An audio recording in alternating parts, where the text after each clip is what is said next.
Ya, ibu-ibu sekalian, perkenalkan, nama saya Rini Kurnia Farma. Jadi umurnya juga udah tua, Bu, udah 53 tahun. Sama ya, Ibu? Gitu ya. Kita udah lolita, Bu, lolos 50 tahun. Ya, jadi saya sendiri tinggalnya di dekat Studio Alam, kemudian sudah menikah dengan 3 putra, 1 sudah menikah, tapi belum punya cucu. Nikahnya baru 2 tahun yang lalu lah. Kemudian aktivitas ya Bu, untuk pekerjaan saya ibu rumah tangga. Kalau untuk pendidikan S1 Kimia UI ya.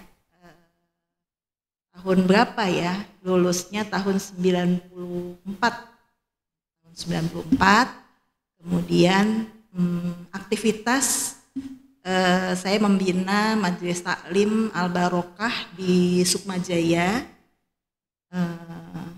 pembicara yang ya itulah untuk di perusahaan gitu ya Bu, untuk di perumahan punya taklim yang sepekan itu ada berapa kali ya ngisi taklim itu, ada yang rutin 5 kali, kalau yang sepekan sekali itu ada berapa ya, 1 pekan ada setiap hari gitu ya, setiap hari ada. Itu aja Bu aktivitasnya. Kalau untuk di organisasi kebetulan saya ada di Partai Keadilan Sejahtera kalau untuk organisasi ya. Kalau untuk organisasi di masyarakat kebetulan enggak, tapi saya menjadi sekretaris untuk Majelis Taklim RW di RW 9 Sukmajaya. Cukup ya ibu-ibu perkenalannya. Di sini ketua Majelis Taklimnya Ibu siapa Ustazah? Siti Nurjana. Baik, insyaallah. Ini Masjid Miftahul Jannah. Ibu Siti Nurjana. Masyaallah, sama nih. Gimana Ibu, mau langsung? Langsung aja. Ya, bismillahirrahmanirrahim. Alhamdulillah ibu-ibu sekalian, saya diminta oleh Ibu Dharma gitu ya, Bu Parno ya bilangnya ya, untuk menggantikan almarhum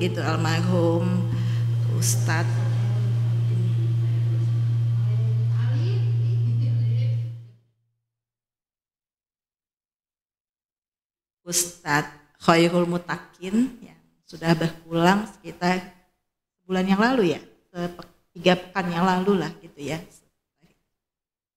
Ya jadi insya Allah kelihatannya kita akan ketemu sebulan sekali Ibu. Mudah-mudahan ibu-ibu berkenan ya, karena saya terus terang ya, saya juga lagi belajar, kemudian tidak seperti Ustadz Khairul Mutakin ya, tapi mudah-mudahan dengan belajar ya Bu, kita sama-sama saling belajar, jadi mudah-mudahan bisa saling melengkapi ya. Dan saya di sini sepertinya nggak paling muda kan, ada yang lebih muda ya Ibu ya. Ada yang lebih muda gitu ya. Tapi mudah-mudahan dengan kita bertemu bersama ya Bu, Allah Subhanahu wa taala akan meridhoi kita, akan merahmati kita, yang setiap langkah kita ya, satu langkahnya adalah menggugurkan dosa, langkah berikutnya menaikkan derajat. Sampai kita masuk ke sini. Kita diampuni dosa Bu, selama kita berada di sini menuntut ilmu. Sampai kita kembali. Ya, satu langkahnya mengampuni dosa, selangkah kemudian menaikkan derajat. Enak kan Bu ya, kalau hadir di dalam majelis-majelis ilmu. Jadi mudah-mudahan itu adalah pemberat timbangan kita nanti di yaumil akhir kelak insyaallah. Ya alhamdulillah, amin ya rabbal alamin. Bismillahirrahmanirrahim. Alhamdulillahilladzi alafa baina qulubina fa asbahna bi ni'matihi ikhwana wala haula wala quwata illa billah. Asyhadu alla ilaha illallah wahdahu la syarikalah wa asyhadu anna Muhammadan abduhu wa rasuluhu. Allahumma sholli ala sayyidina Muhammadin wa ala alihi wa sahbihi wal mujahidin fis sabilillahi ila yaumiddin. Amma ba'd. Alhamdulillah, yang saya hormati Ketua Majelis Taklim Ibu Siti Nurjanah yang sudah membuka tadi, dan ibu-ibu semua yang hadir di sini. Alhamdulillah, ada Bu RT, ada Bu RW di sini? Belum ada ya. Mudah-mudahan untuk yang selanjutnya, mudah-mudahan Ibu RT-nya, Ibu RW-nya gitu ya, berkenan untuk bisa bersama-sama. Ya, ibu-ibu sekalian, ini kajiannya tentang tematik ya Bu ya, tafsir Quran ya. Insya Allah kita akan membahas tentang bagaimana kita bisa menyatukan gitu ya, menumbuhkan rasa persatuan dan kebersamaan. Ayat yang akan kita bahas adalah surat Ali Imran ayat 102 sampai 103. Ya. Sebelum kita bahas ya surat Ali Imran ayat 102 sampai 103, kita akan melihat dulu surat Al-Hujurat ayat 13. A'udzu billahi minasyaitonir rajim. Ya ayyuhan nasu inna khalaqnakum min dzakarin aw unsa wa ja'alnakum syu'uban wa qabaila lita'arafu inna akramakum indallahi atqakum innallaha alimun khabir. Shadaqallah. Ibu-ibu sekalian, Allah Subhanahu wa taala menciptakan kita semua nih Bu, berbangsa, bersuku. Ya, ibu-ibu yang di sini yang hadir, apakah semuanya dari Jawa? Tidak ya, ada yang dari Sunda, ada yang Betawi, ada yang Padang gitu, ada yang mungkin dari Kalimantan, Sulawesi gitu ya Bu. Banyak nih gitu, bercampur. Saya sendiri pejambon Bu, peranakan Jawa Ambon. Jadi ya saya anak Jawa dan anak Ambon gitu ya. Iya. Artinya apa Bu? Artinya memang kita diciptakan oleh Allah Subhanahu wa taala bersuku, berbangsa untuk saling kenal mengenal, lita'arofu. Ya, untuk kenal mengenal. Jadi tidak mungkin, karena kalau di dalam rukun ukhuwah gitu ya Bu. Ya, itu ada yang namanya pertama nih, yang paling mendasar banget, yang paling ringan sekali, salamatus sodar. Salamatus sodar itu apa Bu? Sodru itu hati, jadi ya, hati yang lapang, selamat hati yang lapang. Jadi kalau misalnya ada sesuatu yang membuat kita kesel, membuat kita marah, kita terima tuh semuanya, hati kita lapang. Itu ukhuwah yang paling rendah. Atasan dikit, ta'aruf ya, supaya kita jadi bisa, kan gitu ya Bu, katanya peribahasa, tak kenal maka tak sayang, tak sayang maka ta'aruf Bu, gitu ya, bukan maka cinta gitu ya, tapi ta'aruf gitu ya. Kita harus saling kenal mengenal, seperti saya dengan ibu-ibu, ibu-ibu dengan saya. Ya, jadi kita karena saling mengenal, nanti hatinya itu Bu, itu akan klik. Hatinya itu akan menjadi satu. Ya, bisa menjadi satu itu pastinya dia harus melalui tahapan ukhuwah. Ya, yang paling bawah salamatus sodar. Atasan dikit kita ta'aruf, mengenal. Enggak cuma mengenal nama. Ya, kalau perlu alamatnya. Kalau sudah menikah, punya anak berapa, ya, kemudian tinggalnya di mana, lahirnya di mana, tanggal berapa, gitu ya. Udah kayak mau dikasih hadiah aja ya Bu, gitu ya. Jadi artinya ibu-ibu sekalian, ya, Allah Subhanahu wa taala menjadikan tahapan ukhuwah itu bermacam-macam. Kedua, ta'aruf. Ketiga apa Bu? Tafahum, saling memahami. Ya.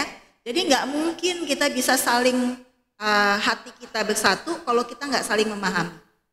Jadi harus ada saling memahami. Setelah saling memahami apa Bu? Ya, saling tolong menolong. Namanya ta'awun. Wa ta'awanu 'alal birri wat taqwa wala ta'awanu 'alal itsmi wal udwan. Gitu ya, Bu.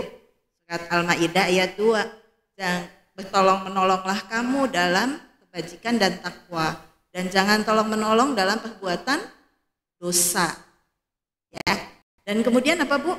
Ya, habis ta'awun, takaful. Takaful itu senasib, sepenanggungan. Jadi bukan istilahnya cuma tolong-menolong aja, tapi sudah saling. Kalau dia itu susah sama dipikul, ringan sama dijinjing, gitu ya, Bu. Gitu, istilahnya seperti itu. Takaful, membantu, bukan hanya sekedar menolong, tapi membantu, all out gitu istilah. Nah, di atasnya takaful itu ada namanya isar.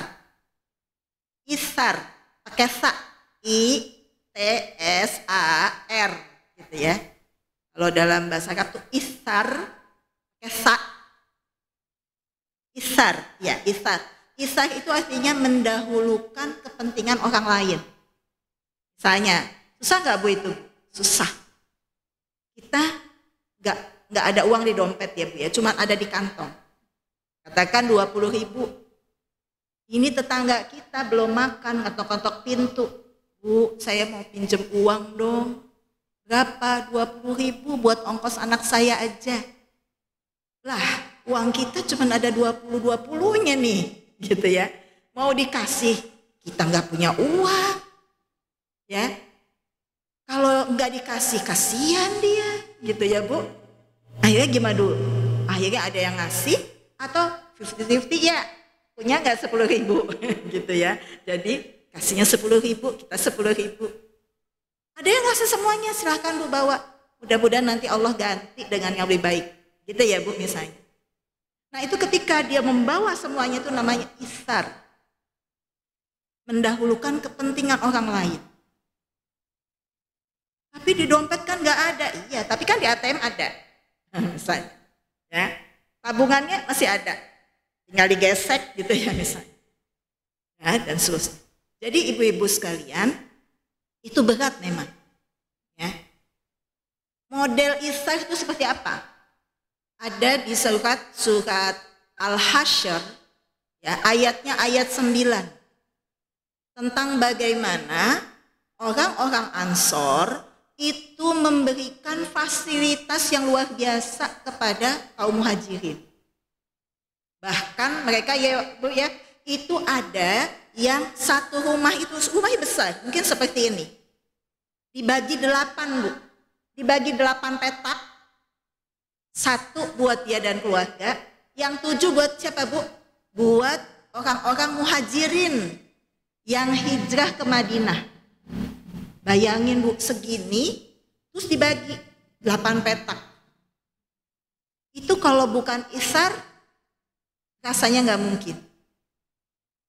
Dia cuma 1 petak, sama seperti yang lainnya.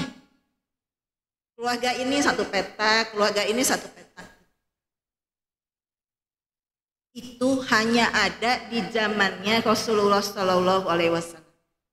Maka Rasulullah Shallallahu Alaihi Wasallam dan para sahabat dijuluki dengan apa, Bu? Kuntum khaira ummatin ukhrijat linnasi ta'muruna bil ma'ruf wa tanhauna 'anil munkari wa tu'minuna billah. Kamu adalah umat yang terbaik. Kamu adalah umat yang terbaik. Siapa yang dimaksud dengan kamu, Bu? Ini surat Ali Imran ayat 110. Siapa yang disebut sebagai umat yang terbaik? Rasulullah Shallallahu Alaihi Wasallam dan sahabatnya. Kenapa, Bu? Karena itu akhlaknya luar biasa. Ada lagi ceritanya nih, Bu. Ketika Rasulullah Shallallahu Alaihi Wasallam bersama para sahabat berkumpul begini, Bu. Kemudian ada orang yang belum makan, pokoknya belum makan lah, capek, ya, haus, lapar. Kata Rasulullah SAW, siapa antara kalian yang ingin menjamu orang tersebut? Ya, kemudian nanti dikasih surga, kata Rasulullah SAW. Ada, Bu, yang nunjuk siapa, Bu? Abu Tolhah. Abu Tolhah nunjuk. Siapa istrinya? Ummu Sulaim. Nah, kemudian Abu Tolhah ngajak orang ini, ayo ke rumahku. Ya, nanti kamu aku jamu katanya. Begitu sampai rumahnya, ternyata Bu begitu jadi kayak meja makannya gitu ya Bu. Dibuka kosong. Ya, cuman ada makanan satu piring. Kata Abu Tolhah, Ummu Sulaim, ini makanan buat siapa? Ini buat anak-anak kita. Cuman ada sepiring ini? Iya, cuman ada sepiring. Ada tamu yang belum makan. Kasih itu aja, anak-anak kita suruh tidur. Anak-anaknya disuruh tidur Bu. Padahal pada lapar juga. Tidur. Ya. Iya, kalau anak sekarang kejam banget sih gitu ya mungkin. Kalau dulu nggak gitu, anak-anaknya disuruh tidur gitu ya. Tidur. Kalau lapar susah tidur ya Bu. Iya, susah gitu. Tapi mungkin ya, walau alam ya Bu, mungkin karena ikhlas gitu ya Bu, karena mengharapkan ridho dari Allah, karena ingin masuk ke dalam surga, maka dibuat semuanya jadi mudah. Anak-anaknya pun ketika disuruh tidur itu enggak nangis gitu ya. Aku lapar, bukan ngantuk gitu ya. Enggak begitu gitu. Tetapi ya anak-anaknya tersebut gampang. Akhirnya Ummu Sulaim dan Abu Tolhah itu mematikan lampu di sini. Ini kayak gini nih Bu ya. Saya enggak ada lampu di sini. Di sini ada ya, tapi di sini enggak ada. Terus kemudian lampu yang di sana itu diterangin. Lampu di mana tamunya itu sedang duduk di situ. Terangin, dikasih piringnya itu. Silahkan. Abu Tolhah dan Ummu Sulaim itu memegang piring. Masing-masing pegang piring, tapi nggak ada isinya. Ya, bohongin dong. Bukan. Ini bukan membohongi, tetapi ini yang disebut sebagai iftar.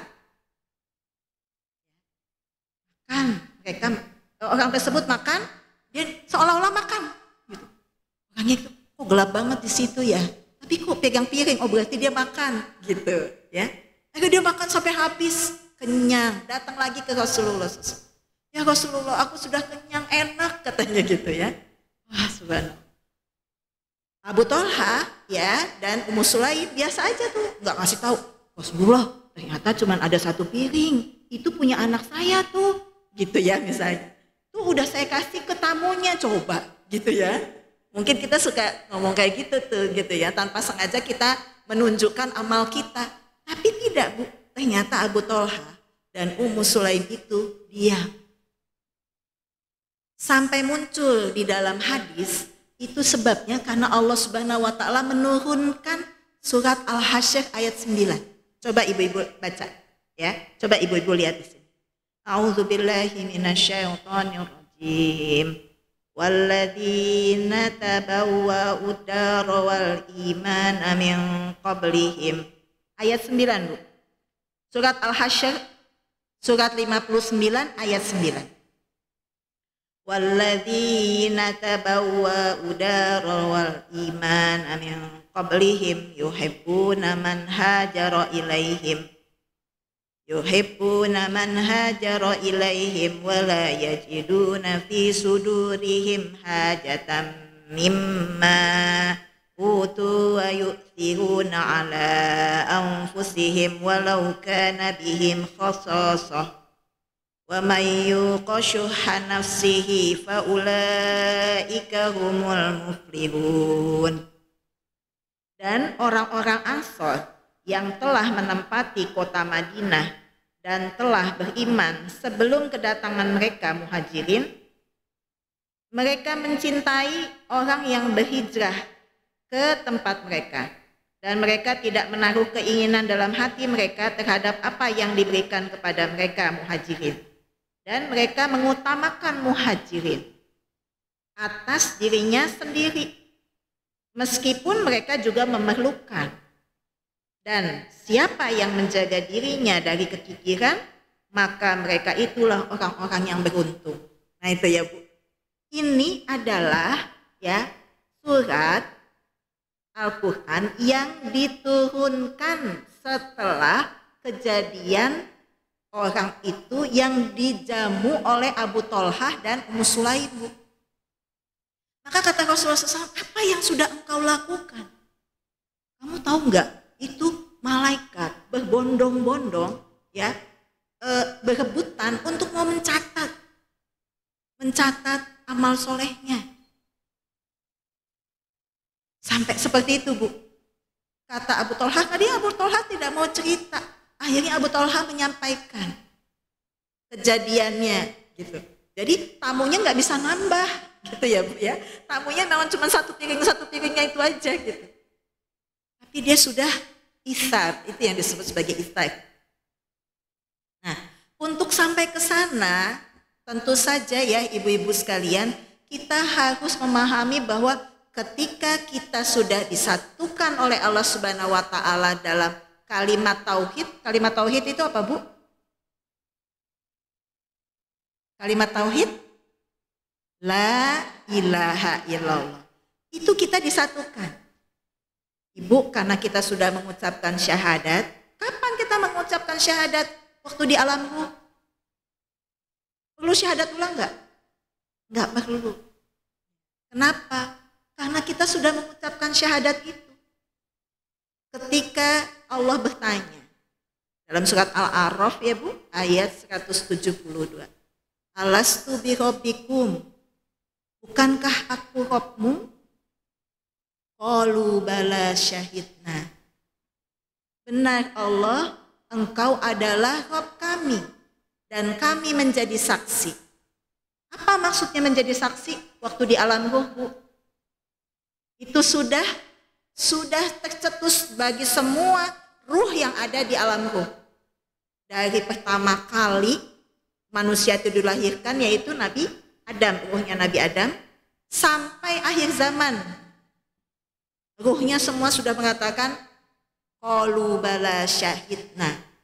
Betul engkau adalah Rabb kami dan kami menjadi saksi. Ya, Bu. Jadi artinya ya ibu-ibu sekalian, kita nih semua disatukan oleh Allah Subhanahu wa taala. Berarti tidak ada jarak di antara kita. Ini cuman gini, Bu, jaraknya. Makanya saya bilang, Ibu maju supaya hati kita jadi nyambung gitu.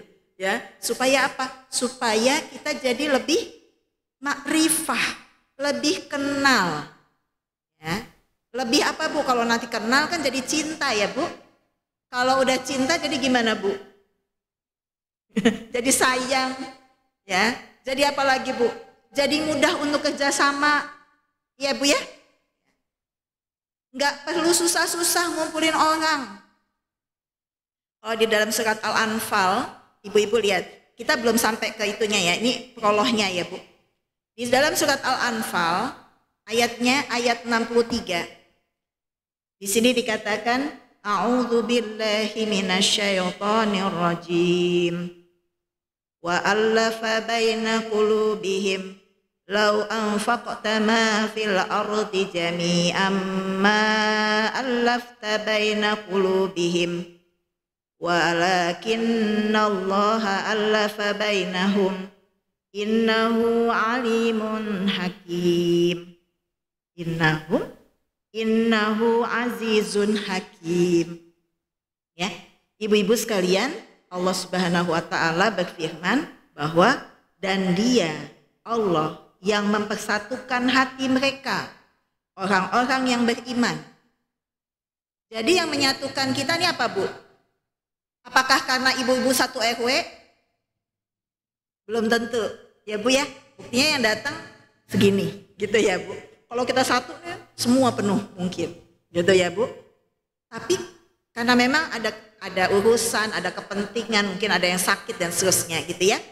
Tapi mungkin ada gitu ya, yang bisa menyatukan kita apa nih? Misalnya ngadain maulid misalnya. Banyak kan yang pada datang biasanya, gitu ya, Bu. Ada yang bisa kumpul dan seterusnya. Kok bisa berkumpul begitu? Ya, kalau dalam sebuah hadis dikatakan ruhu gitu ya, ruh itu ya, itu akan berkumpul ya dengan ruh ya yang kemudian bersama-sama punya keinginan yang sama, punya harapan yang sama, punya selera yang sama mungkin, ya, punya keinginan yang sama, punya kepentingan yang sama. Ar-ruhu junudu mujannadah. Ruh itu, ya, dia akan menjadi junud. Junud itu artinya pasukan. Ya, mujannadah. Mujannadah itu artinya dia akan berkumpul dengan hal yang sama, dengan pasukan yang sama. Orang yang senang ikut taklim, dia biasanya mainnya juga sama orang-orang yang suka taklim. Kayaknya agak susah ya kalau kemudian menyatukan orang yang suka taklim dengan orang yang suka dugem. Ya Bu, duduk sambil gemetar. Bukan, dunia gemerlap. Dunia gemerlap gitu ya Bu. Night club apa. Untuk menyatukan orang yang suka mabok-mabokan segala macam gitu dengan orang yang rajin taklim. Ketemu nggak Bu biasanya? 1001 boleh dibilang begitu. Ya, walaupun ada. Itu biasanya kayak gitu Bu, itu kalau dia mau dapat hidayah. Benar. Makanya ketika kita nih Bu dikumpulkan begini, harusnya kita bersyukur, oh ya alhamdulillah, karena Allah lah kita bertemu, karena Allah lah kita berkumpul. Kalau bukan karena Allah, kita nggak akan bisa ketemu, nggak akan bisa berkumpul, nggak akan bisa menuntut ilmu. Gitu ya Bu. Jadi ibu-ibu sekalian, di sini ada upaya nih Bu supaya menyatukan hati dengan apa Bu? Dengan memberikan harta, gitu kan?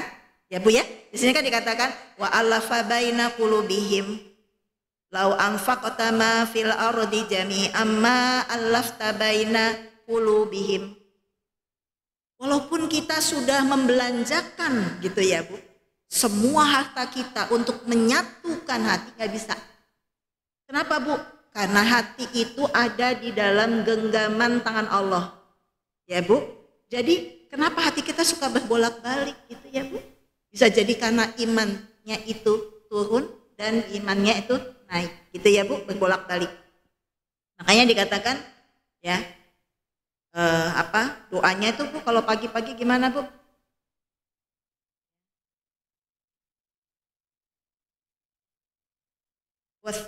Sabit aqdamana.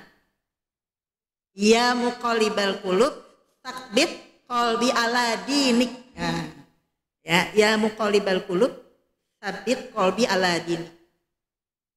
Jadi kita selalu berdoa begitu ya Bu, supaya apa Bu? Hati kita ini kan ada dalam genggaman tangan Allah. Jadi Allah yang memberikan kuasa atas hati kita Bu. Makanya kita selalu bilang, ya Allah gitu ya. Sama seperti doanya kaum Ansor kepada Muhajirin dalam surat Al-Hasyr ayat 10. Rabbana ighfir lana wa li ikhwanina alladzina sabaquna bil iman wa la taj'al fi qulubina ghillan lil ladzina amanu Rabbana innaka ra'ufur rahim. Gitu ya Bu. Itu doanya tuh. Kok bisa mereka berdoa begitu? Rabbana ighfir lana. Ya Allah, ampunilah dosa-dosa kami. Wali ikhwanina alladzina sabaquna bil iman, dan juga kepada saudara-saudara kami yang sudah lebih dulu masuk ke dalam Islam. Antara Ansor dengan Muhajirin, siapa yang lebih dulu Bu masuk ke dalam masuk Islam? Muhajirin sama Ansor siapa yang lebih dulu? Ansor. Ansor tinggalnya di mana? Madinah. Muhajirin tinggalnya di yang hijrah siapa? Muhajirin. Ya, jadi berarti yang masuk Islam dulu siapa? Muhajirin ya, Muhajirin gitu. Ya, kan Madinah itu belum Muslim awalnya. Ya, belum ada komunitas Islam di situ. Siapa yang berdakwah di situ? Mus'ab bin Umair. Mus'ab bin Umair diutus sama Rasulullah SAW untuk berdakwah di Madinah sebelum hijrahnya para sahabat. Beliau sama siapa? Beliau didampingi oleh Abdullah bin Umi Maktum. 2 aja Bu. Tapi bisa membuat Madinah itu ya banyak pengikut Islamnya. Rame-rame masuk ke dalam Islam. Padahal cuma 2 Bu. Ibaratnya da'inya cuma ada 2. Tapi kalau kemudian dihitung-hitung gitu ya Bu ya. Awalnya Rasulullah Shallallahu Alaihi Wasallam kan waktu itu komunitasnya nggak seperti katakan di Depok. Depok udah sekian juta, ya Bu ya. Di sana tuh cuman berapa ribu gitu, nggak banyak sebenarnya. Ya, dalam waktu 10 tahun Rasulullah Shallallahu Alaihi Wasallam menambah ya 1.500 orang Muslim. Kalau kita mau lihat di Madinah itu ada Muslimnya, ada musyriknya, ada Nasraninya, ada Yahudinya. Ya, jadi banyak. Ya, kalau di Mekah ada munafiknya, ada munafik. Di Madinah itu ada orang munafik. Kalau di Mekah tidak ada orang munafik. Yang ada apa Bu? Islam dan musyrikin. Cuman 2 tuh, head to head gitu ya. Artinya apa Bu? Artinya yang dihadapi oleh kaum muslimin adalah orang-orang musyrik aja, penyembah berhala saja. Gak susah sebenarnya. Tetapi Bu di Madinah itu heterogen banget.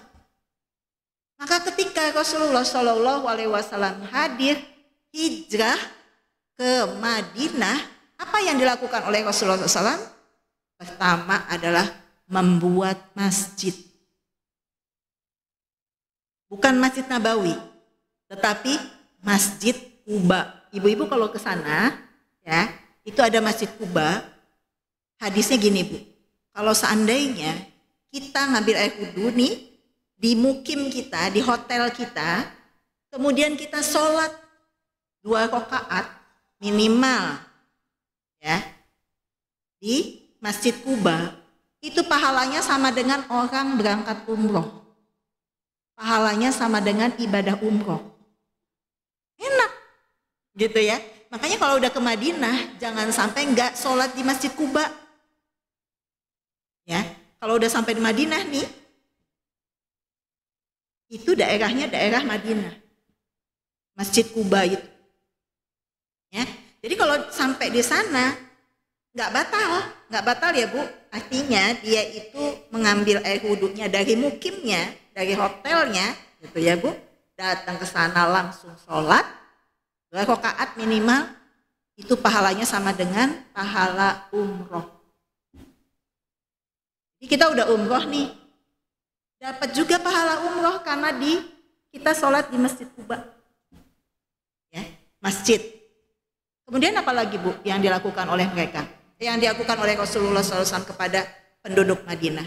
Mempersaudarakan kaum muhajirin dengan ansor. Contoh ya Bu ya, siapa yang dipersaudarakan antara Salman Al-Farisi itu dipersaudarakan dengan Abu Darda. Abu Darda dari Ansor, Salman Al-Farisi itu dari Persia. Persia kemudian pindah ke Mekah karena hanya ingin ketemu dengan Rasulullah Shallallahu Alaihi Wasallam. Jadi yang dipersaudarakan bukan muhajirin dengan muhajirin, tetapi muhajirin dengan Ansor. Nah, itu yang akan kita bahas ibu-ibu di surat Ali Imran ayat 102 sampai 103. Sudah pernah Bu ngebahas ini dengan Ustadz almarhum? Belum ya? Insyaallah ya. Kita bahas sama-sama ya Bu. A'udzu billahi minasyaitonir rajim. Ya ayyuhalladzina amanu taqullaha haqqa tuqatih wa la tamutunna illa wa antum muslimun. Wa'tasimu bihablillahi jami'an wa la tafarraqu. Wadhkuru ni'matallahi 'alaikum id kuntum a'da'an fa'alafa baina qulubikum fa asbahtum bi ni'matihi ikhwana wa kuntum ala syafa hufratim minan nari fa'anqadakum minha kadzalika yubayyinullahu lakum ayatihi la'allakum tahtadun. Ya, terjemahnya, wahai orang-orang yang beriman, bertakwalah kepada Allah sebenar-benar takwa kepadanya, dan janganlah kamu mati kecuali dalam keadaan muslim. Dan berpegang teguhlah kamu semua pada tali agama Allah, dan janganlah kamu bercerai-berai. Dan ingatlah nikmat Allah kepadamu ketika dahulu kamu masa jahiliyah bermusuhan. Lalu Allah mempersatukan hatimu, sehingga dengan karunia-Nya kamu menjadi bersaudara. Sedangkan ketika itu kamu berada di tepi jurang neraka. Lalu Allah menyelamatkan kamu dari sana. Demikianlah Allah menerangkan ayat-ayatnya kepadamu agar kamu mendapat petunjuk. Nah itu ya Bu. Ini ayat ini sebenarnya memiliki asbabun nuzul. Kenapa sih ayat ini bisa turun? Ibu-ibu sekalian, waktu itu di Mekah itu ya Bu, itu ada lima bani. Bani Aus, Bani Khazraj, Bani Qainuqa, Bani Quraizah, dan Bani Nadir. Ada 5 Yahudi. Bani Yahudi itu ada 5 di Madinah. Aus, Khazraj, Qainuqa, Quraizah, dan Bani Nadir. Ada 5. Semuanya bermusuhan. Walaupun nih sama-sama nih Yahudi ya Bu ya, tapi mereka nggak akur, bermusuhan. Karena itulah akhirnya ketika mereka mendapat hidayah, ada 2 yang masuk ke dalam Islam Bu. 1 Bani Aus, yang kedua Bani Khazraj. 2 bani yang masuk ke dalam Islam. Semuanya, semua bani ini masuk Islam. Gak cuma 1-2 orang, tidak. Tapi semua komunitas bani itu masuk Islam semuanya. Ibu-ibu tahu ya karakternya orang Yahudi gimana Bu? Licik gitu ya. Licik, nggak suka umat Islam bersatu, gitu kan Bu? Nggak suka umat Islam itu eksis, gitu ya Bu? Nggak suka ekonomi Islam itu tumbuh, nggak suka umat Islam itu ya menjadi keren, gitu ya. Akhirnya apa Bu? Saling ini Bu, saling apa namanya? Kalau kayak gitu tuh diadu domba. Adu domba, ada domba diadu gitu ya. Ya domba diadu tuh gimana Bu? Sama-sama domba loh padahal diadu, nggak boleh kan Bu? Apapun juga nggak boleh ya. Ayam diadu nggak boleh, domba diadu nggak boleh, kambing diadu nggak boleh, sapi diadu nggak boleh. Semua nggak boleh diadu, apalagi manusia. Iya, ya nggak boleh sebenarnya. Karena Bu, yang dipukul itu kan semuanya ya. Muka segala dipukul. Padahal muka tuh bagian yang tidak boleh dipukul. Nggak boleh. Iya, apalagi manusia. Gitu ya. Jadi artinya walaupun ada ya di dalam surat An-Nisa ayat 34, itu sebenarnya ada ketika ada perempuan yang nusyuz. Nusyuz itu durhaka ya Bu. Salah satunya adalah boleh memukul.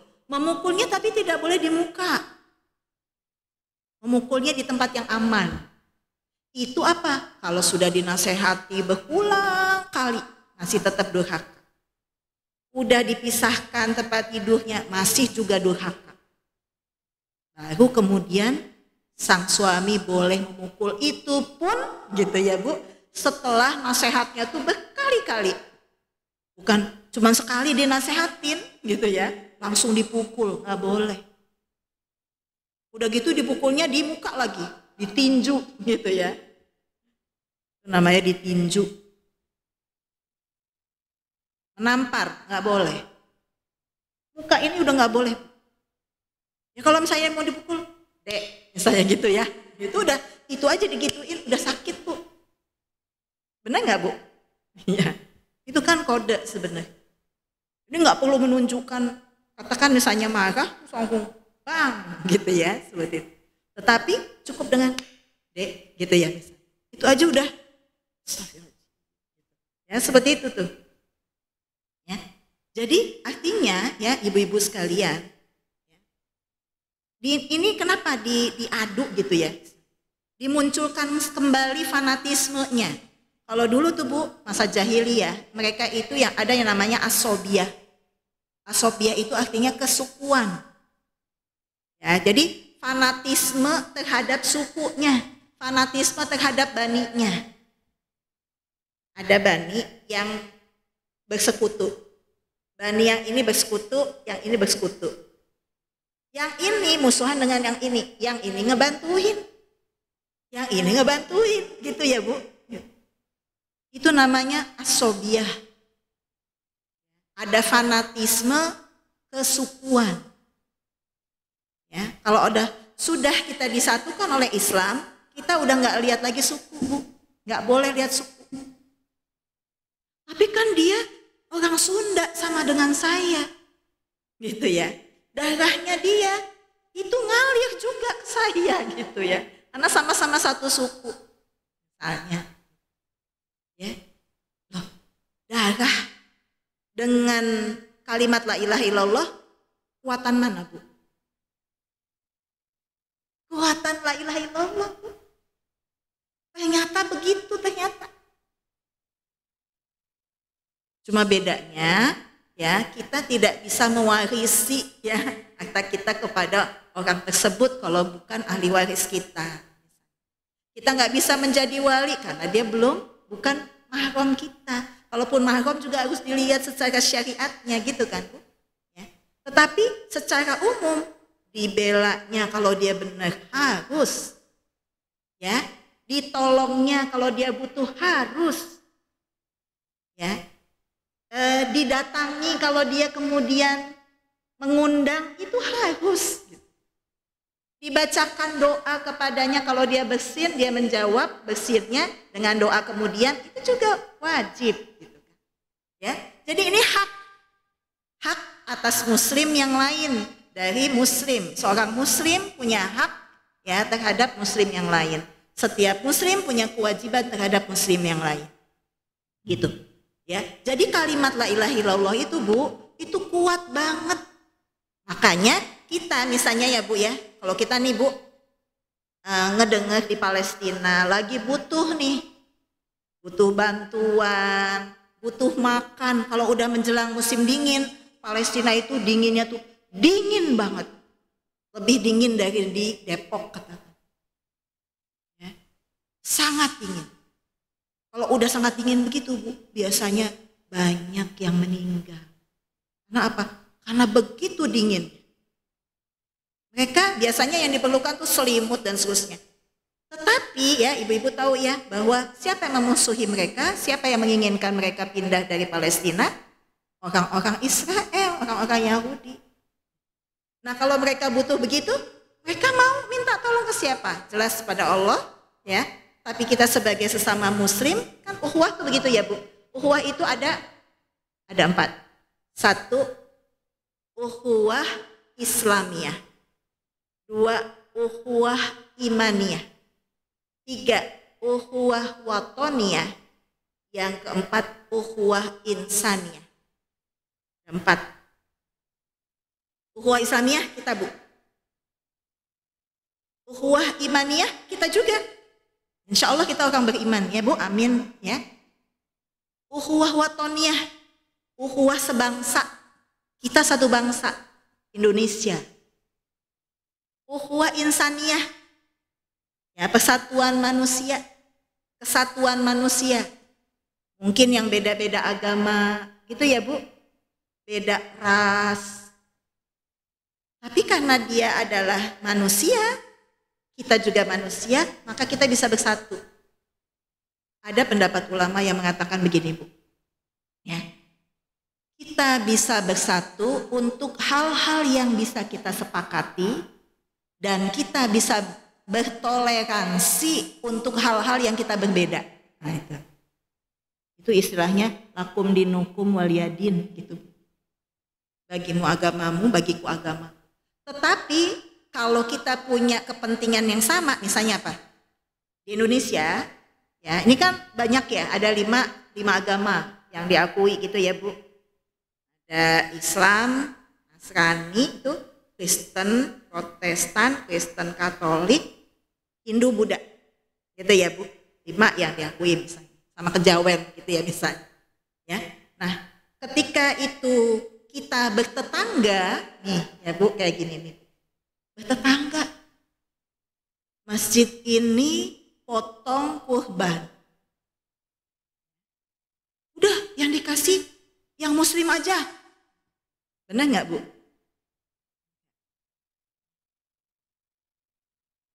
Dalam fikih itu boleh memberikan kurbannya kepada yang selain Islam. Tapi kan gitu ya. Itu yang disebut sebagai ukhuwah insaniyah. Sama manusia. Sama manusia kalau kita punya kepentingan yang sama buat jadi rukun, bersatu, gotong royongnya misalnya ya RT, satu RT, beda-beda agama. Tapi ketika gotong royong, bantu-membantu gitu ya Bu, untuk membetulin jalan, segala macam. Kan nggak lihat agamanya apa ya, dicatat gitu, enggak. Ya, tapi kita bersama-sama, itu namanya ukhuwah insaniyah. Ya. Nah, ibu-ibu sekalian, di sini kan Allah katakan nih, yang 102-nya ya Bu. Ya ayyuhalladzina amanuttaqullah. Ada panggilan, seruan bagi orang-orang yang beriman. Ibu-ibu, ya, panggilan Allah ini langsung, Bu. Allah seolah-olah langsung ngomong sama orang beriman. Ya ayyuhalladzina aman. Untuk orang beriman. Kalau untuk kafir, Allah tidak akan memanggil langsung, Bu. Coba cari ayatnya yang mengatakan ya ayyuhalladzina kafaru. Ada enggak? Enggak ada. Karena Allah tidak akan pernah mau bicara langsung, komunikasi langsung dengan orang kafir. Tidak akan. Allah tidak akan langsung berinteraksi dengan orang-orang kafir, Bu.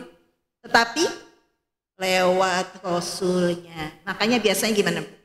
Qul. Ya. Qul huwallahu ahad. Katakanlah Muhammad. Ya. Jadi ada kata qul, bukan ya ayyuhalladzina amanu. Hai orang-orang beriman. Itu kata mufassir adalah ya, cara Allah ingin menunjukkan bahwa Allah memuliakan orang-orang beriman. Ya. Kemudian dikatakan ya ayyuhalladzina amanuttaqullaha. Bertakwa kepada Allah.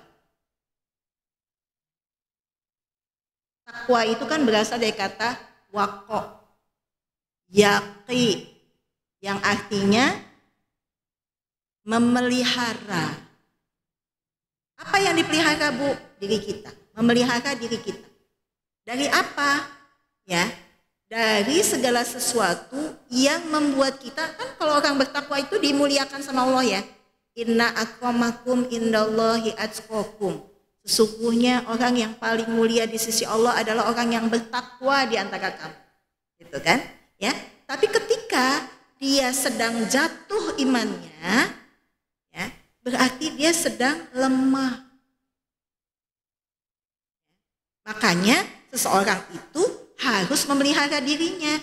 Dari apa, Bu? Dari neraka. Ya ayyuhalladzina amanu qu anfusakum wa ahlikum naro. Gitu ya, Bu? Sama tuh. Ya ayyuhalladzina amanu qu anfusakum. jagalah diri. Wa ahlikum naro, dari ya, dan keluargamu dari neraka. Memelihara diri kita dari neraka. Dari apa lagi, Bu? Dari segala sesuatu yang dilarang sama Allah. Pelihara diri kita. Maka sebenarnya ketika dikatakan bertakwa, itu artinya waqo, yaqi, waqiyah.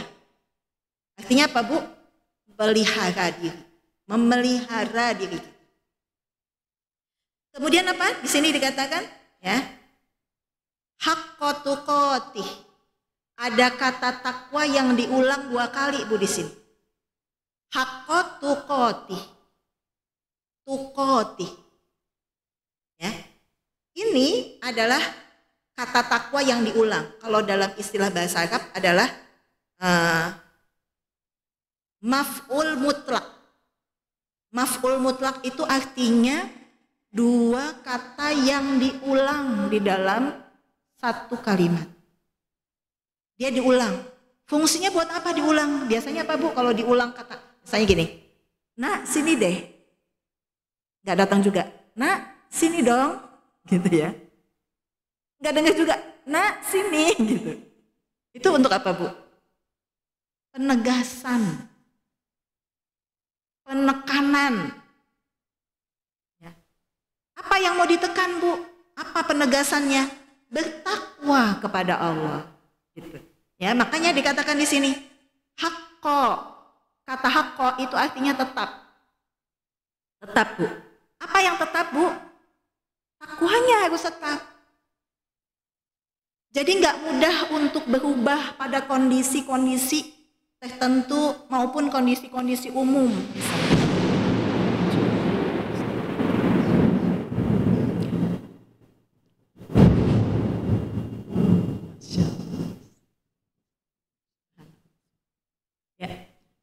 Haqqo, tetap ya, Bu, gitu.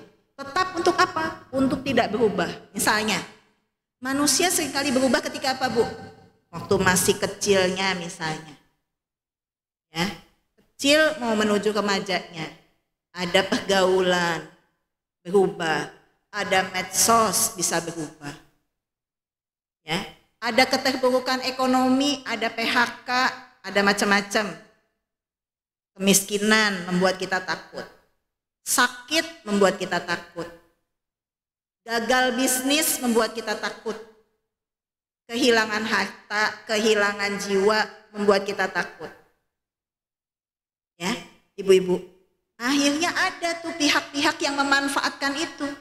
Ditawarin, ibu, ibu kan lagi susah nih ekonominya. Mau saya bantu, mau nggak, Bu? Tiap bulan nanti dikasih. Saya itu dapat cerita, Bu, dulu saya tinggalnya di Cibinong, di daerah Pabuaran di sana. Itu ada satu rumah itu muslim, gitu ya. Rajinlah taat, gitu ya, Bu. Tiba-tiba Allah uji dengan ekonominya terpuruk. Nggak bisa gitu ya cari kerjaan dalam waktu dekat, lapar perutnya, nggak ada tetangga yang bantuin, akhirnya yang datang itu orang Nasrani. Ditawarin, tiap bulan nanti dikasih 2 juta sama sembako. Gak ada, Bu, orang Islam yang bantuin. Akhirnya gimana, Bu? Putus asa.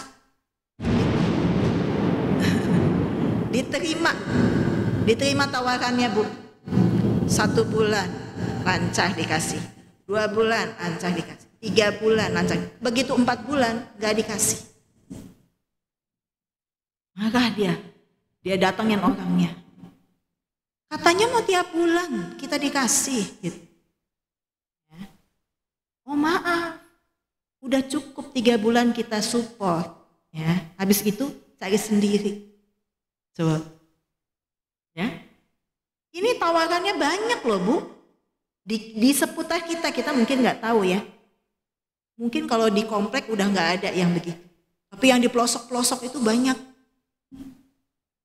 Ya. Sampai ada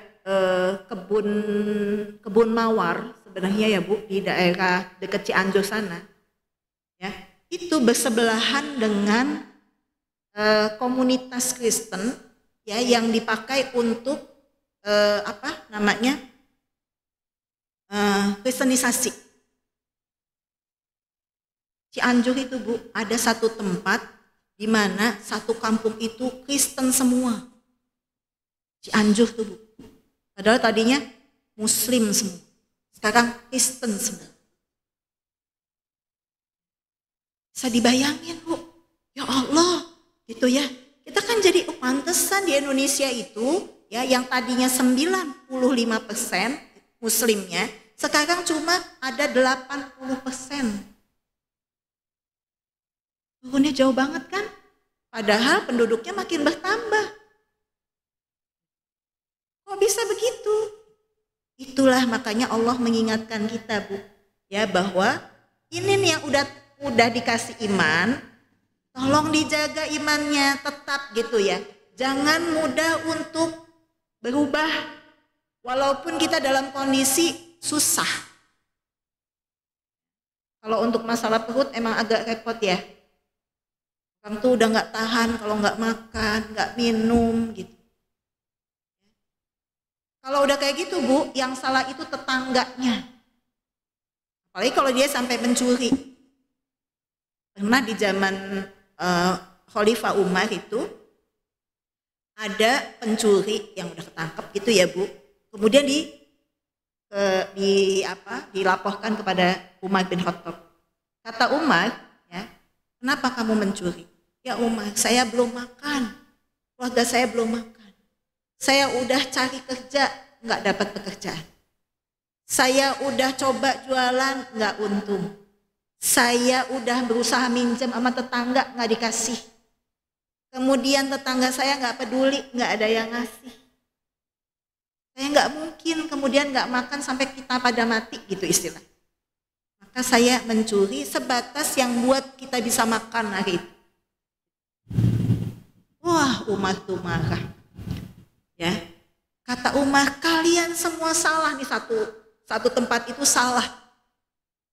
Kenapa? Karena berarti di situ tidak ada kepedulian kepada tetangganya.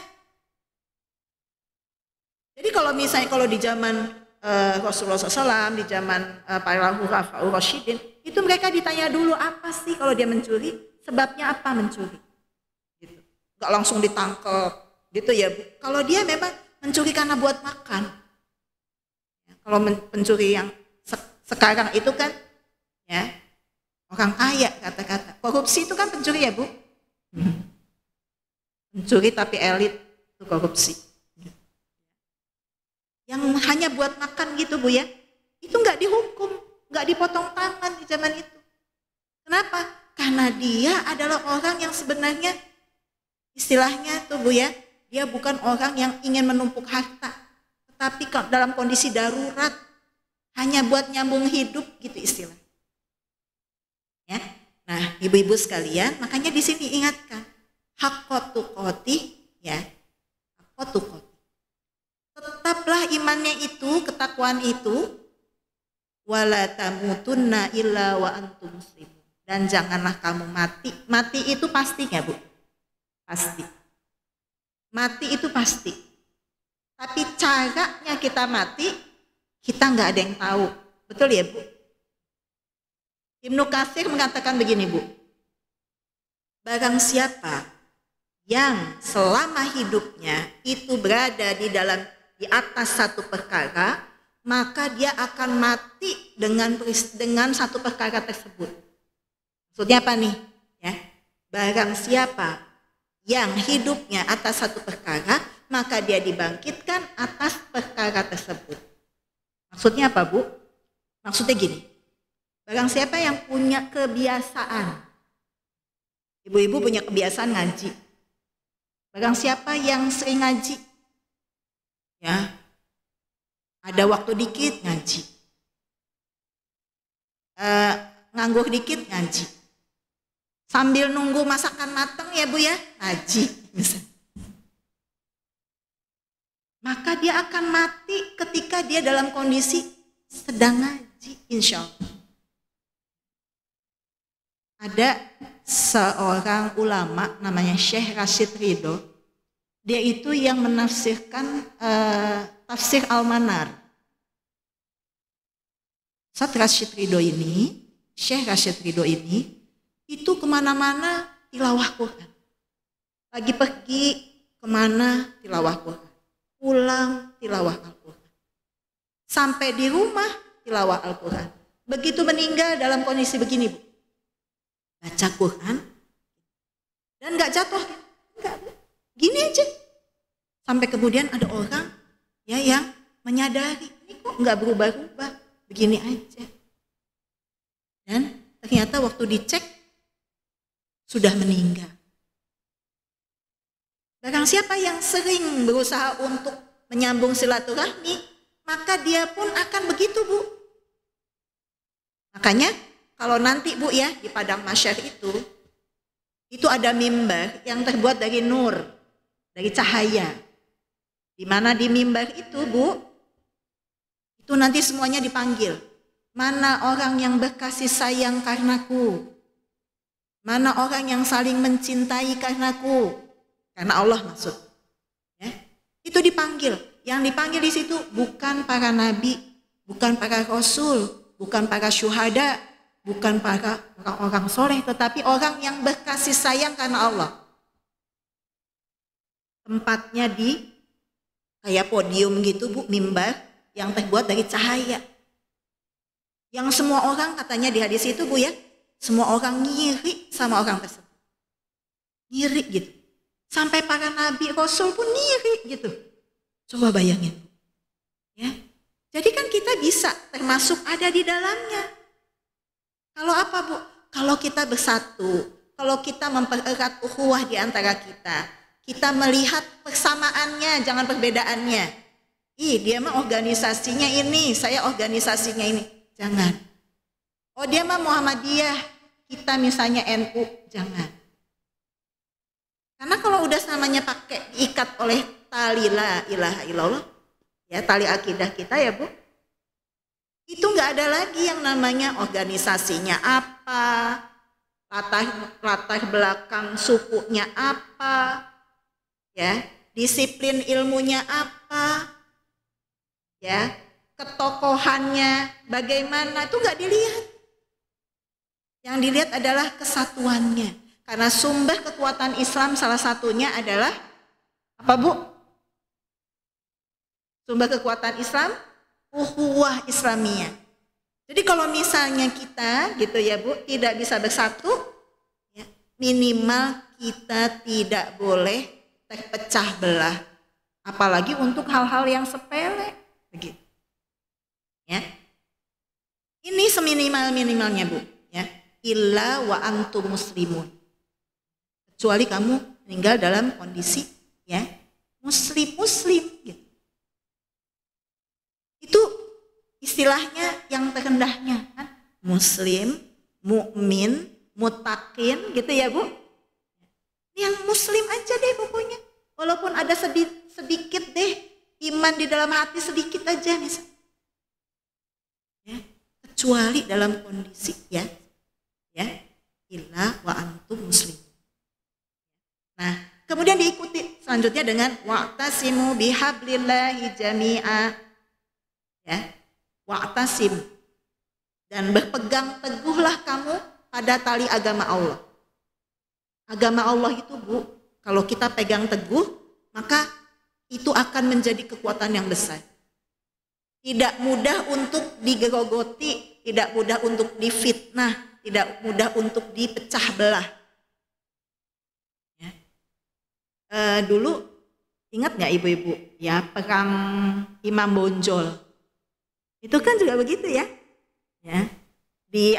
dipecah tuh antara yang hitam dengan yang putih atau putih yang merah tuh gitu, ya, jadi dipecah tuh, ya, dipecah kekuatannya, ya. Dulu, ya, di Aceh itu yang paling telat gitu, ya, artinya kalau yang lain sudah dijajah, tinggal Aceh aja yang belum tuh. Gimana caranya? Dipecah belah lagi gitu. Begitulah caranya ibu-ibu, ya. Dipecah belah untuk hal yang sepele. Misalnya apa Bu? Selera, karakter, kebiasaan, gitu ya Bu. Itu sering kali tuh ya dibuat kita misalnya, oh, jangan sama dia misalnya. Arisan nih misalnya ya, ibunya itu datang nggak, gitu ya? Ya, datang, oh, udah deh maaf ya, gue nggak datang, gitu ya misalnya. Ketika taklim juga gitu, udah keburu datang, akhirnya dia duduknya di mana ya? Depan. Aku duduknya di belakang aja deh, gitu ya. Apakah yang kemudian begini ya bisa bersatu? Tentu saja tidak. Apakah yang begini bisa menang? Tidak. Ya. Nah, ibu-ibu sekalian di sini ya, ibu-ibu di ayat yang 103-nya ini Aus dan Khazraj. Khazraj dan Aus ini sudah masuk dalam Islam, tapi kemudian diadu domba. Kan kamu dulu tuh sebagai jawaranya perang loh, gitu. Selalu kamu tuh dulu unggul banget loh dalam peperangan, masa kalah? Gitu. Masa kamu mau dilecehin? Masa kamu mau dikerdilin? Gitu ya. Itu yang mengatakan begitu apa Bu? 3 tadi, 3 bani yang tersisa tadi. Kamu munafik juga begitu, sama. Maka kemudian berita itu terdengar kepada Rasulullah SAW. Rasulullah SAW menangis. Ya. Apakah gitu ya? Kalau dulu aku belum ada di sini, sekarang aku ada di tengah-tengah kalian. Aku mengajarkan kepada kalian nilai-nilai Islam. Ya. Ada Allah bersama kalian.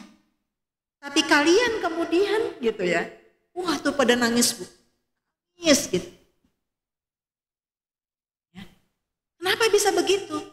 Ya, itu tadi Bu, ternyata ya banyak sekali ya gangguan-gangguan gitu ya, atau usaha-usaha di luar ya, umat Islam yang ingin memecah belah persatuan umat Islam.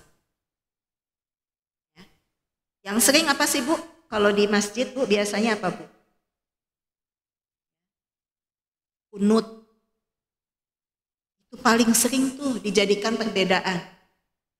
Maulid dan tidak maulid. Itu juga banyak dijadikan perbedaan. Padahal gimana Bu? Ibu tahu sejarah maulid Bu? Kalau kita bicara maulid, kita bicara tentang kapan dilahirkannya. Kalau kita bicara tentang maulud ya Bu, berarti kita bicara tentang nabinya. Siapa yang dilahirkan? Tuh, ya. Sejarah maulid itu Bu ya, ada 3 nih. Pertama, ada yang berpendapat dari dinasti Fatimiyah. Ini adalah Syiah Rafidhah. Syiah Rafidhah tahu ya Bu? Syiah itu Islam bukan? Bukan. Syiah itu bukan Islam. Apalagi yang Rafidhah. Yang saklek.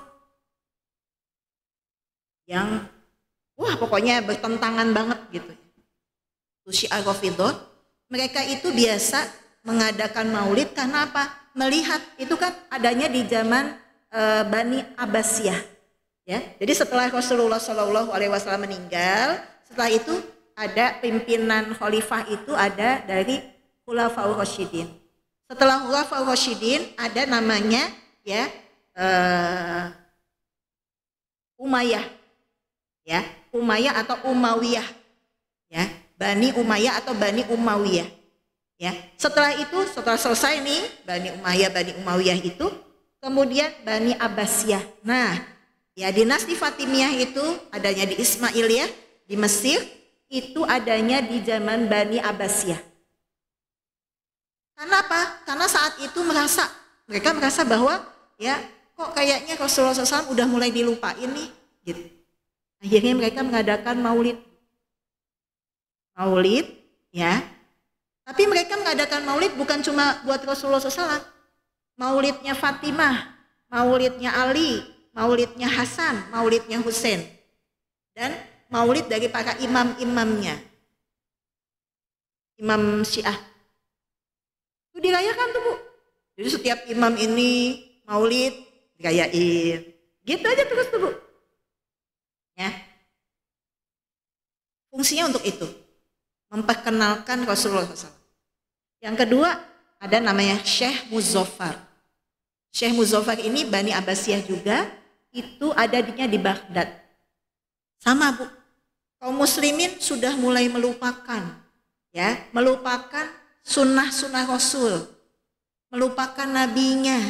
Akhirnya dikumpulkan semua Bu, dikumpulkan. Syekh-syekhnya itu dikumpulkan, ulama dikumpulkan, rakyat dikumpulkan. Ya, untuk apa? Untuk mengingat Rasulullah SAW. Dengan cara apa? Baca Qur'annya, baca hadisnya, ya, lakukan sunnahnya, bersolawat kepada nabinya, doa-doanya, makan-makannya. Jadi ada makan-makan juga gitu ya. Jadi kalau maulid isinya makan-makan aja jangan. Gitu. Buat apa Bu? Ngumpul buat makan doang gitu ya. Kita juga bisa di rumah ya Bu. Kalau buat ngumpul buat makan nggak usah di masjid gitu ya. Tapi di rumah makan masing-masing bisa ya.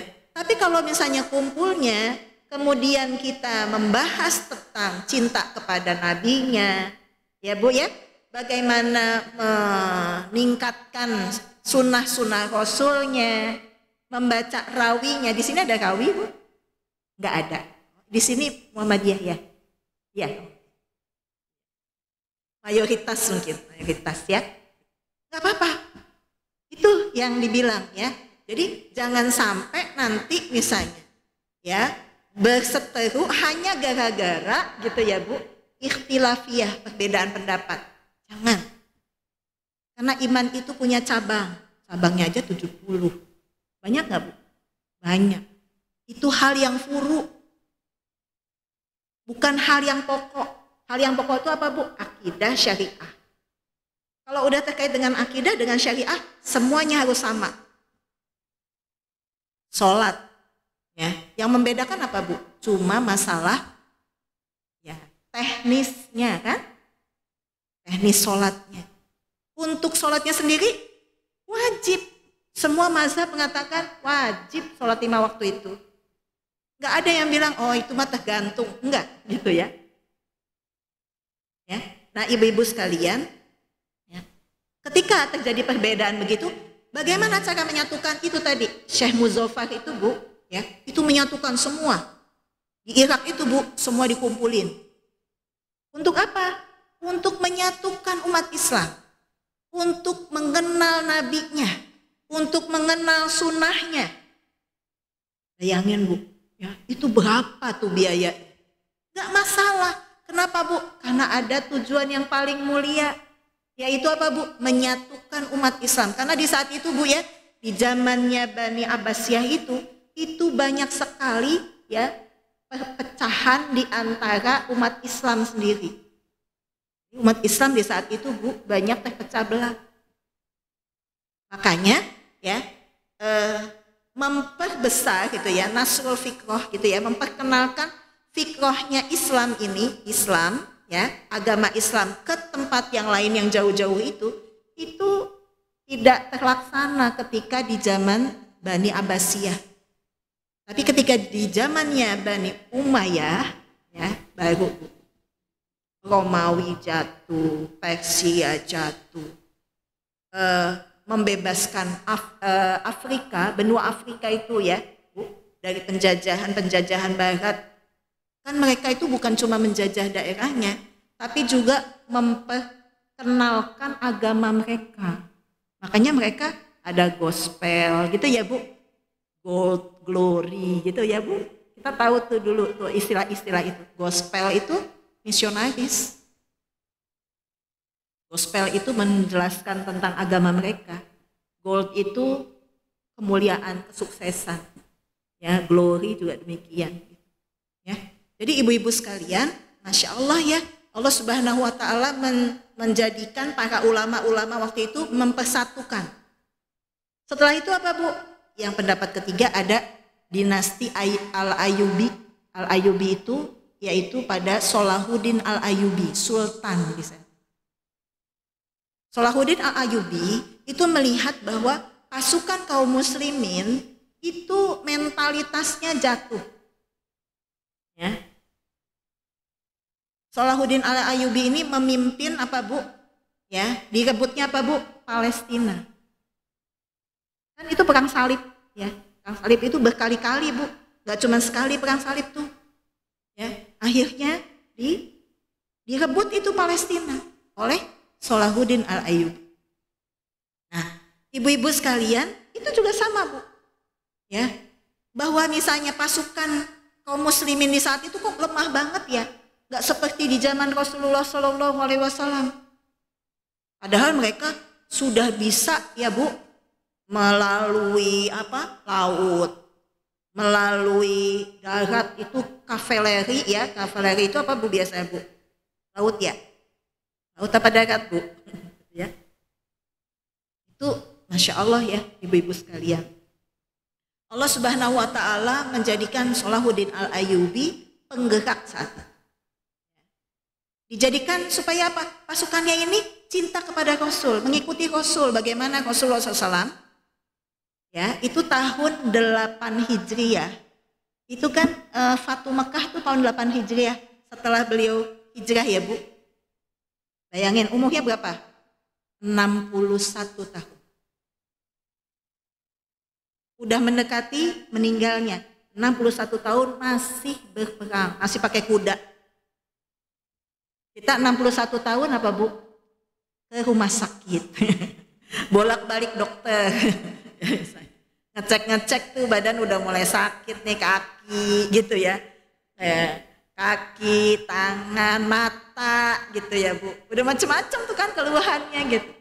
Tapi Rasulullah SAW 61 tahun tuh masih naik kuda. Masih naik unta, perjalanan jauh dari Madinah ke Mekah. Mampir-mampir lagi Bu. Ya. Jadi kayak seperti Abu Sofyan itu. Abu Sofyan itu masuk Islamnya sebelum Fatu Mekah. Masuk ke tenda Rasulullah SAW, ya, ketika mau mendekati Fatu Mekah, baru masuk Islam, dibantu sama Abbas, paman Rasulullah SAW. Ya. Jadi Masya Allah ya, ibu-ibu sekalian, kok bisa mengalahkan Persia, mengalahkan Romawi, mengalahkan Quraisy Mekah tuh, ya, Quraisy itu, Masya Allah ya Bu, ya, itu luar biasa mereka itu. Madinah belum ada apa-apanya sebenarnya awalnya, tapi kok jadi bagus gitu. Kenapa Bu? Karena bersatu. Apa yang dilakukan oleh Rasulullah SAW? Rasulullah SAW tadi ya, begitu datang mendirikan masjid, begitu datang mempersatukan muhajirin dengan ansor dalam bentuk ta'akhi, dipersaudarakan. Kemudian apalagi Bu? Membuat undang-undang yang mengikat semua warga negara Madinah untuk bisa patuh terhadap undang-undang tersebut. Jadi bukan cuma mengikat orang Islamnya, tapi juga mengikat orang Nasraninya, mengikat orang Yahudinya, gitu ya Bu, musyrikinnya, gitu ya. Jadi ada penyembah berhala juga masih ada tuh di situ. Ya. Diikat dengan undang-undangnya, jadi nggak ada yang namanya kezoliman. Itu usaha. Tapi kan ternyata tetap ada ya. Bahwa kemudian Rasulullah SAW itu diracun misalnya, ya, dikasih makanan yang sudah dikasih racun. Oleh siapa Bu? Oleh seorang wanita ya dari Bani Yahudi. Akhirnya apa Bu? Ya, racunnya dikasih tahu kan sama, udah dimakan, udah makan kemudian dilepeh. Tapi ada yang sudah tertelan. Itulah yang kemudian menggerogoti Rasulullah SAW selama 2 tahun. Sakit beliau, sakit. 2 tahun Bu, udah mulai menggerogoti.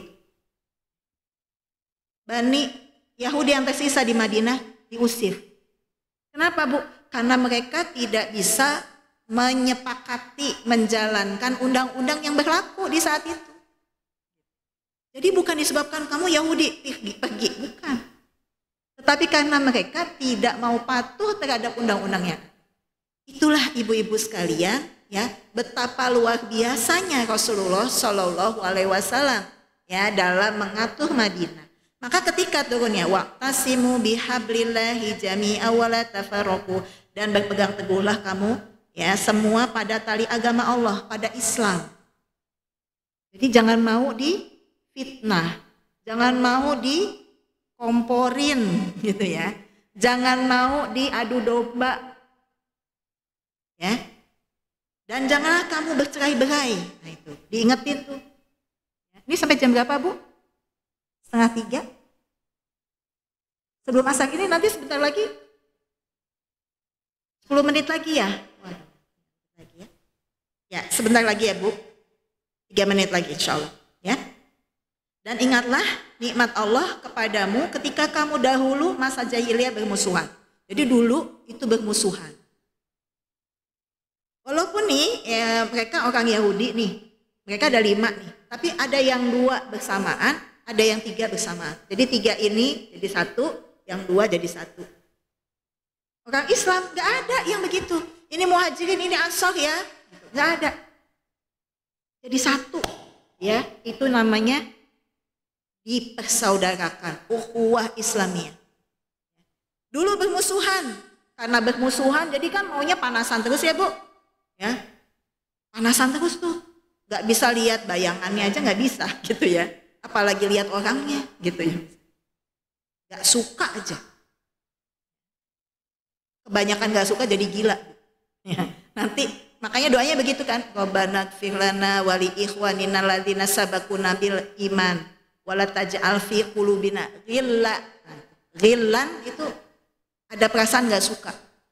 Segala sesuatu ya, ada kebencian, ada iri, ada dengki dan seterusnya tuh Bu, asalnya dari perasaan nggak suka. Ghil gitu ya Bu ya. Saya nggak suka sama dia gitu. Dari awalnya saya nggak suka dengan cara dandan kamu misalnya. Saya nggak suka sama penampilan, lama-lama muncul itu, benar-benar nggak suka akhirnya, gitu. Awalnya dari nggak suka yang mungkin remeh-temeh gitu ya Bu, tapi lama-kelamaan benar-benar nggak suka dengan orangnya. Ya, kemudian di sini dikatakan dan ingatlah ketika Allah nikmat Allah kepadamu ketika dahulu ya kamu masa jahiliyah bermusuhan, lalu Allah mempersatukan hatimu. Nah, hati itu dalam genggaman Allah. Ya muqallibal qulub sabit qalbi ala dini. Kita mintanya begitu. Ya. Wahai yang membolak-balikan hati, ya, sabit qalbi ala dini. Ya, jadikan teguh hati kita pada agamamu, pada agama kita ini. Ya. Kemudian sehingga dengan karunia-Nya kamu menjadi bersaudara. Nah, tadi nggak kenal, jadi kenal. Kenapa? Karena satu RT. Gitu ya, Bu. Karena satu arisan, karena satu majelis taklim, gitu ya. Tadi nggak kenal, jauh loh, dia dari Irian misalnya, saya dari Ambon gitu ya Bu, ketemu sama ibu-ibu yang dari Sunda, di mana ketemunya? Di sini gitu ya Bu ya. Akhirnya bersaudara, tahu oh iya ada ibu gitu, semua yang hadir di sini ya.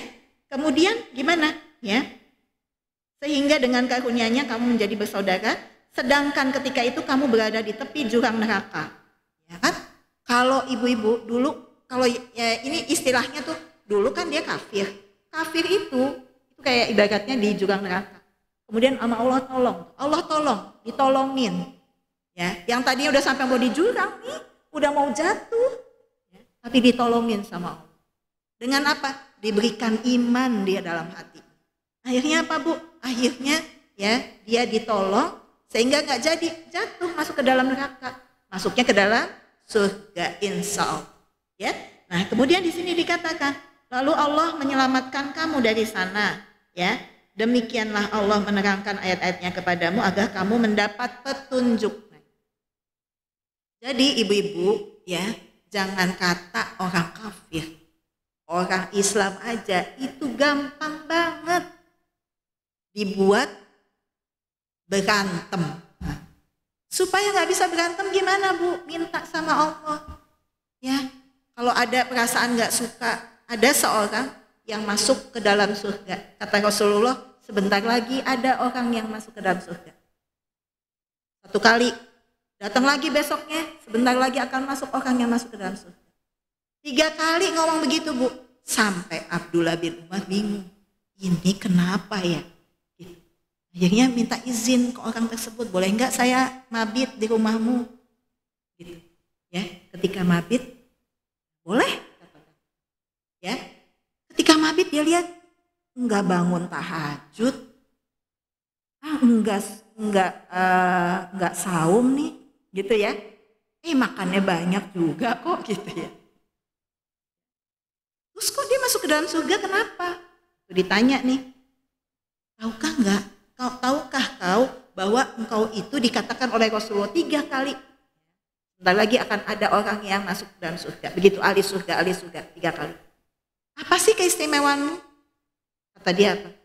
Enggak punya keistimewaan apa-apa. Masa enggak mungkin. Rasulullah SAW itu mengatakan begitu kalau kamu memang tidak memiliki keutamaan. Oh mungkin begini, sebelum tidur aku selalu berdoa. Doanya itu doa buat saudaranya. Ya Allah, tadi itu saya kecewa dengan seseorang. Saya sakit ya Allah hati saya dengan dia. Maafkan dia ya Allah. Ya Allah, tadi saya salah gitu ya. Ampuni dosa saya ya Allah. Gitu aja terus tuh Bu. Doain saudaranya, doain semua Bu, didoain sebelum tidurnya. Ternyata Bu, ya kuncinya di situ Bu, supaya kita bisa menyatu hati kita banyak didoain saudara, bukan disyukurin, syukurin nih, gitu. Jangan gitu ya, tapi didoakan terus yang banyak, supaya apa Bu? Supaya hatinya tuh nyambung, ya itu nanti di akhirat. Ada orang yang dia persaksiannya banyak kebaikannya, tapi diam-diam. Kalau mau sedekah, nggak bilang-bilang. Ya, kalau mau bantuin orang, jangan bilang ya bahwa dari saya. Gitu ya. Kalau kemudian ngelihat ada temennya lagi berantem ya Bu ya, kemudian bukan komporin, tapi kemudian menjadikan mereka itu akur lagi. Ya, gimana caranya? Ya. Dikatakan gimana Bu? Fa'aslihu baina akhwaikum. Surat Al-Hujurat ayat 10. Innamal mu'minuna ladzina. Innamal mu'minuna ikhwah fa'aslihu baina akhwaikum. Maka damaikanlah di antara kita. Berarti orang iman ada yang bisa berantem. Kok bisa orang beriman itu berantem? Mungkin. Suratnya mana? Surat Al-Hujurat ayat 10.